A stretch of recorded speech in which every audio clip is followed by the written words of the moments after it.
Hi guys, मी लाडकी तुमची आवडती सान्विका. मला लाईक करा, शेअर करा अँड सबस्क्राईब करा. तर आज एकादशी आहे. एकादशीच्या तुम्हाला सर्वांना हार्दिक शुभेच्छा. तर माझे भाऊ आज दोघंजण वारकरी झालेले आहेत. तुम्हाला पुढे व्हिडिओ दाखवते.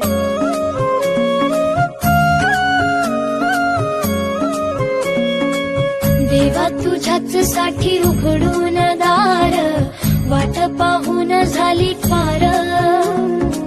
चिंता हरून देवा थकला असणार, दे माझ्या खांद्यावर भार. थोडा टेकून जा, घास खाऊन माझ्या हातात